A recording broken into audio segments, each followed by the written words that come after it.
আমার একমাত্র ছেলের বয়স ছিল 13 বছর 3 মাস। সে 5 ওয়াক্ত নামাজ পড়তো, রোজা রাখতো। আমি নিষেধ করা সত্ত্বেও সে প্রায় কবর জিয়ারত করত। গত 9 মাস আগে সে একদিন ভোরবেলায় গলায় দড়ি দিয়ে আত্মহত্যা করে। ইন্নালিল্লাহ। আল্লাহ তাকে ক্ষমা করবেন কিনা, আমি মা হিসাবে তার জন্য নাজাতের জন্য কোনো আমল করতে পারি কিনা।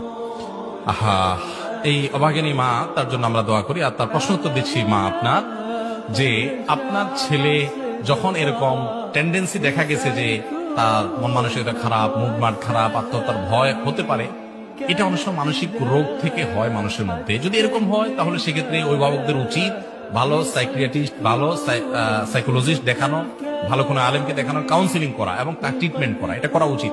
যাই হোক, যেভাবে হোক, যে কারণে হয়েছে, কেন হয়েছে, আমরা ডিটেল যাই না।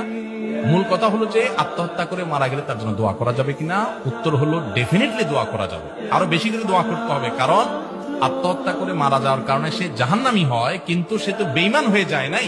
মুসলমান অবস্থায় যদি আত্মহত্যা করে, তার অন্যায় হয়েছে, সে গুনাহের কাজ করেছে, এখন তার জন্য আল্লাহর কাছে মাফ চাওয়া যাবে। আর আল্লাহ চাইলে মাফ করতে পারেন।